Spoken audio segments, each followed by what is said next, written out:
A parent's story, how the lack of due process can impact a young man's life.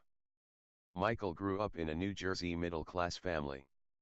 Although his parents separated when he was very young, both parents spent considerable time together as a family, with Michael and his older sister, Christina, attending as many of their school and sports functions as possible. Michael was smart and athletic, although he was also a somewhat shy child that looked up to his older sister. Both kids were raised to be polite, well-behaved and respectful. Starting when letter grades could be earned in school, Michael got all A's every marking period all the way to 8th grade, when he got his first B, in health. All of his teachers spoke very highly of him and how well-mannered and polite he was. This good behavior and scholastic performance continued into high school, allowing him to graduate in the top 10% of his class. He dated a few girls but didn't have a steady girlfriend until his senior year. Her parents loved him as their daughter's boyfriend. They felt safe with her being around him. He tutored the girl's younger sister in math and played golf with her father. They invited him on their family's summer vacation at the Jersey Shore. He met most of her immediate family and was genuinely liked by all of them. He was known as a good guy, trustworthy, honest and kind, with a good circle of friends, some nerdy and smart and others athletically inclined jocks. He seemed to be able to get along with all groups at school. He regularly tutored other students, both his age and younger, in math, at which he excelled.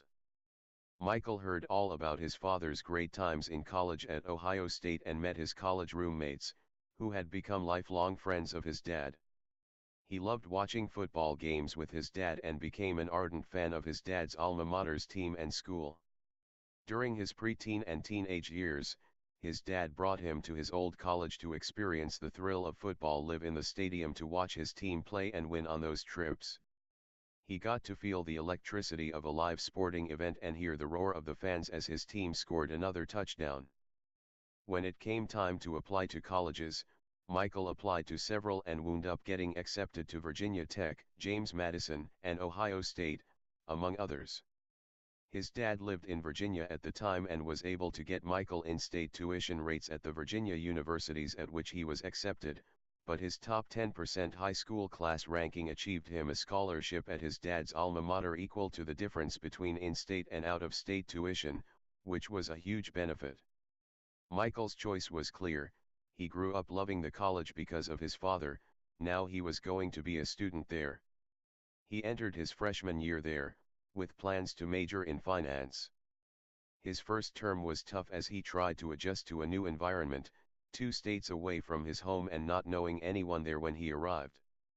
He and his high school girlfriend broke up in October of that year, knowing that it was coming, but still having a hard time accepting the end of a relationship and leaving a part of his past behind.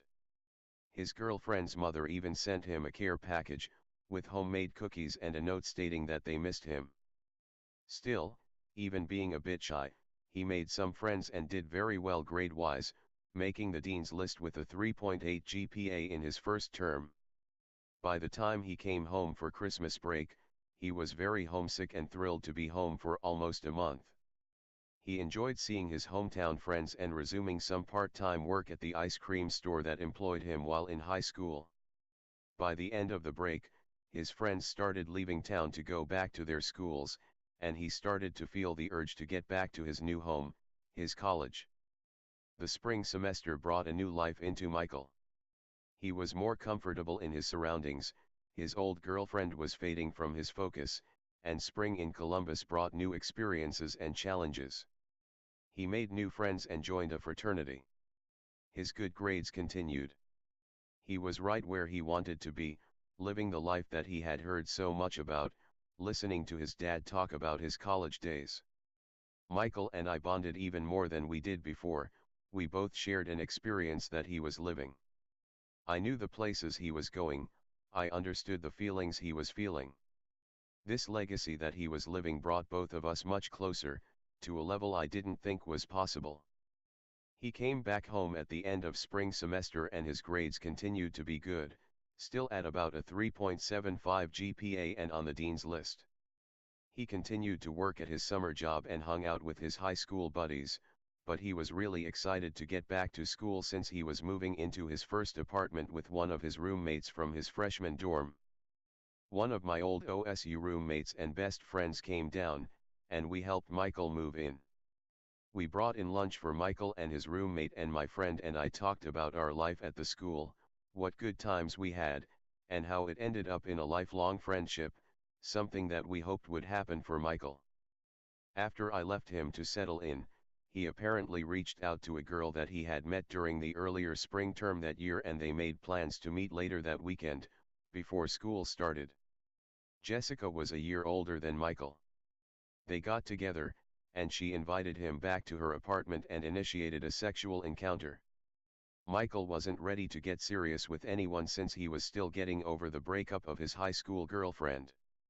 They talked and texted occasionally during the fall semester, but, for some reason, didn't get a chance to get back together before the Christmas break, when Michael again went back home to New Jersey.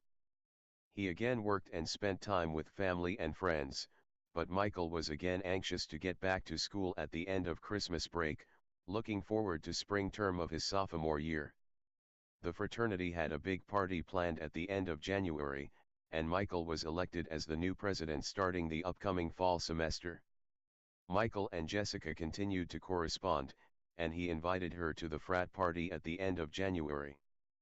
Their texting pace picked up considerably during the week prior to the party, with a good deal of flirting and suggestive sexual innuendos going back and forth. She made comments that Michael was a nice guy that she trusted. Jessica even promised to bring Jell-O shots to the party. She had plans to meet one of her girlfriends early for dinner, and then head over to the party later. Michael was on door duty when Jessica and her friend arrived. They had had some drinks prior to coming and continued to drink beer and Jell-O shots after they arrived. Michael was wrapping up his shift watching the door and joined the girls after an hour or so and began drinking with them. The girls stayed for another hour or so, but said they needed to go home. Michael offered to drive them and one of his brothers home after the party. He dropped off his friend and Jessica's friend, who asked her if she was okay, and she said she would be fine.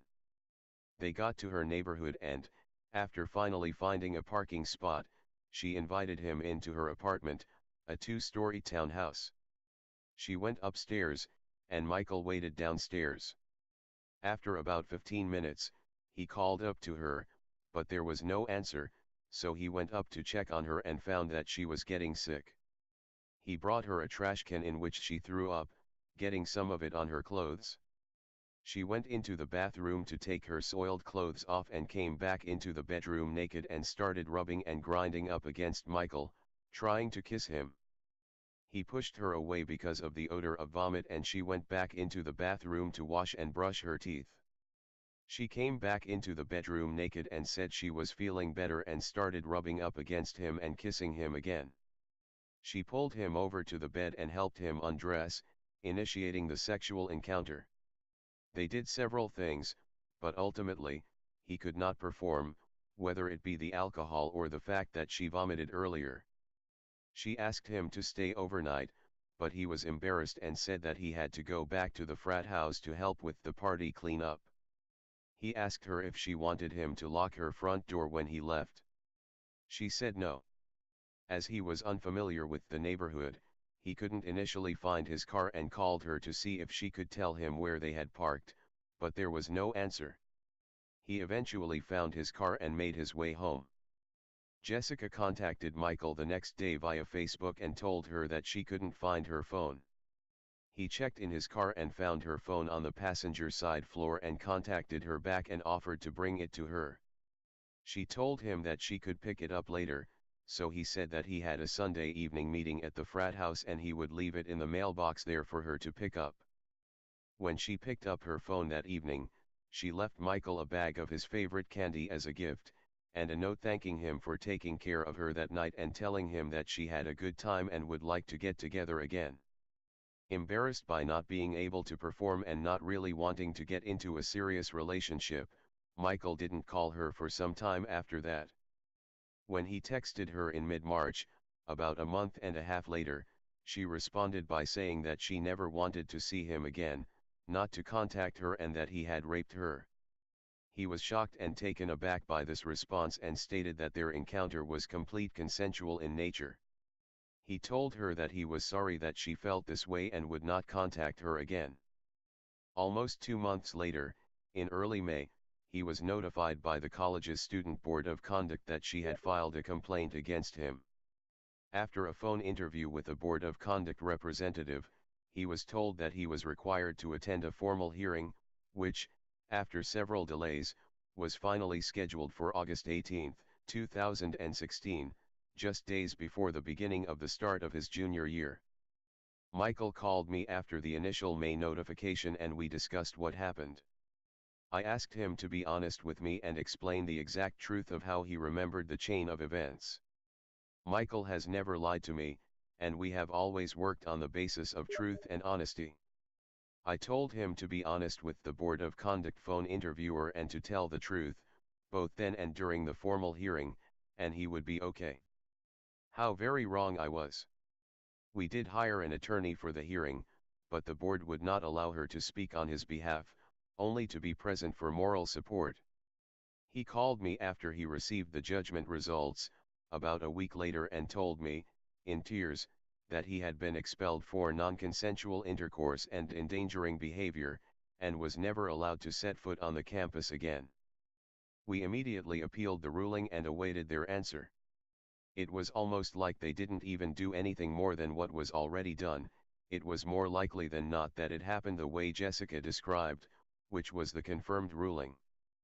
Michael's college career at his dream college ended very abruptly and painfully. It took weeks before we were able to get approvals on refunds of the medical insurance and meal plan costs that he never used. His transcripts were marked with the expulsion tag, and we were very worried that he would not be able to get into another quality university. We spoke to an attorney about a defamation lawsuit against college and the girl, but we balked at moving forward, looking at a minimum of a $75,000 legal bill. We considered all of this for about a month and then decided to press forward, but then learned that the statute of limitations had expired 1 year after the date of the incident and that there was nothing that could be done at that point. The following is a list of controversial and contradictory actions and verbiage that came about during this entire incident and shows what a sham and how unfair this proceeding really was. This had nothing to do with finding the truth of the matter. It was only about the college trying to abide by the current Title IX guidelines in order to keep their federal funding allocations. It was not about fairness and taking care of their own students, it was about money. Consider these points when imagining how this ruling came to its fruition. Jessica initiated both sexual encounters with Michael, never once using the word no, and admitted to such. Jessica claimed that she was drunk, and does not remember her actions during the evening. Consequently, she also claimed that she did not drink any more that night than what she would normally drink during a night out. She also admitted that it was unlikely that anyone slipped anything in her drinks at the fraternity party, especially since she, herself, made and brought the Jell-O shots. Although Jessica claimed that she could not remember anything that occurred after she left the frat party, she went on to vividly describe various times during the encounter in a way that would suggest that she was not that drunk at all, but she changed the facts to paint Michael as an aggressive and dominant attacker that had her immobilized with fear for her life, which is so very different from her actual actions, both that night and the next day. Her descriptions of the color of her vomit and the positions they were in on the bed were very constructive in creating her case against Michael, but were in contradiction to her claim of not being able to remember anything, which the board didn't ask any questions about. It was found out that Jessica has several emotional/mental issues, such as anxiety disorder, depression, and prior issues with her father, for which she was taking various prescribed medications for treatment. When Michael raised the question on whether any of these medications may have caused a memory loss in conjunction with the consumption of alcohol, she responded that she wasn't comfortable talking about those things and the board did not press her to answer.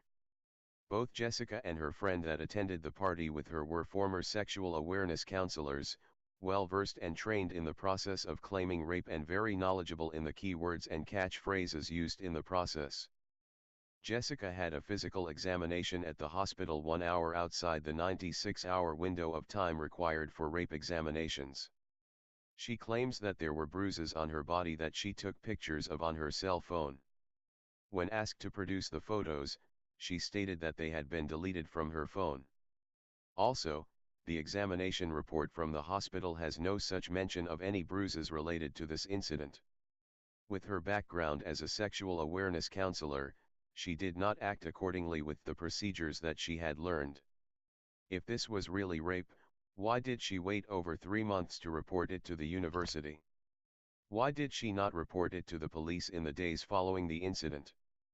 Jessica's friend that attended the party with her was not at the hearing to vouch for her and answer any questions about her claims and statements, yet those statements were accepted as fact, with Michael being unable to cross-examine her. It was noted during the hearing that she and Jessica were no longer friends, for reasons unstated. Jessica wrapped up her statement by saying that she was living in fear of encountering Michael and or his fraternity brothers on campus, and being afraid of retaliation, although there was never any evidence of him or his frat brothers ever approaching her, contacting her, or using any inappropriate behavior to threaten her or her friend. She used an emotional and tearful rant of lies that directly contradicted her actions to paint a picture of Michael being a monster that needed to be stopped before he committed heinous acts again when he had absolutely zero history of any behavior of this nature. Her comments of not being able to work or focus on school were greatly exaggerated, especially when she commented that she finished the semester on the dean's list. Michael's character references and his witnesses that were present and stated their observations were basically ignored. The parents of his ex-girlfriend even submitted glowing letters of praise about his behavior and treatment of their daughter. These were also ignored. These are not letters about someone who is accused of rape and endangering behavior. Jessica had a boyfriend during both times she was involved with Michael. We are not sure of the exact motives of this woman. Maybe she wanted more from a relationship than she got. Michael not calling her after the encounter was not a gallant move, but it hardly deserves an outcome like this. Maybe her friend or friends coached her and helped her create a scenario that made her feel less underappreciated and uncared for. Maybe all of this occurred and led her down a road that she felt too far gone to go back and take responsibility for her own actions. Whatever the case, Michael certainly did nothing to deserve the punishment he received. He had been raised to treat women with honor and respect. He would never dream of hitting or abusing a woman. He never displayed any type of aggressive behavior towards women. He was genuinely well liked by all, polite and respectful and considered to be a good guy. Michael, a relatively shy 20-year-old kid who was never in any degree of trouble and never showed any aggressive behavior in his entire life, had to defend himself and his college career in what amounted to a courtroom, without any prior experience and knowledge of the surroundings and legal strategy. With the amount of risk involved, his attorney could not properly advise him, she could only sit by and scribble notes of advice without speaking, and he was expected to interpret those notes and defend himself by telling the truth in a calm, collected manner. He never expected to be blindsided by the lies of a resentful girl. The injustice of it still makes me angry as I am writing this. The clearly biased judicial board, all with close ties to the school, had deemed him guilty before he walked into the hearing. They were not interested in learning the truth, only working on a preponderance of evidence that allowed them to adhere to the unreasonable Title IX guidelines and maintain federal funding for the university. The end result was that a well-crafted statement of lies by a disturbed young lady, who was very educated and well-advised in the entire rape process, time frame, and keywords, and who was also burdened with emotional issues, resulted in a more likely than not ruling that destroyed a young man's lifelong dream of an wonderful educational experience at his father's alma mater. The female attorney that we hired made the comment that this case would have never made it to a court of law. Moving forward, Michael was lucky to get into another school, starting in January 2017. He lost a great deal of credits, even coming from another Big Ten university, and dealt with a frustrating, unresponsive system fighting for the credits he earned at his prior school. He commuted to his new school on a daily basis and found it hard to make friends. His grades slipped, and he grew frustrated and unhappy with his college experience. He didn't want to be there, and in the spring term of 2018 he dropped out, no longer able to focus on his goals and fighting anxiety and depression. He has moved back home with his mother, has put on a great deal of weight, is lethargic, unmotivated, and unable to hold a job. He is embarrassed and ashamed of all of this but lacks the mental fortitude to move forward to regain what he has lost. He is seeing a psychiatrist and is taking medication for his emotional problems, still trying to get the correct levels adjusted for him to maintain a positive mood. He has stated that he feels numb and lost, so far behind where his friends are in life and where he expected to be at this point. He is cynical and guarded, doesn't know about his future, and has had thoughts of suicide as an alternative to getting treatment and the mental anguish of getting his life back on track. His family and friends can only hope that he reaches the point that he becomes so tired of his current state that he reaches down within himself to find the spirit of survival that can bring him back to a useful and happy life. We are heartbroken for him and are here in every way we can be to help, but he is the one that needs to take the first step. This is the damage that many people don't realize occurs as a result of a lack of due process for those who are falsely accused and convicted of something they did not do. There is so much talk of protecting women, but this kind of tragedy is totally separate from protecting women. This is about protecting everyone, about finding the truth, and innocent until proven guilty, something that is stated in our Constitution as a basic right for everyone.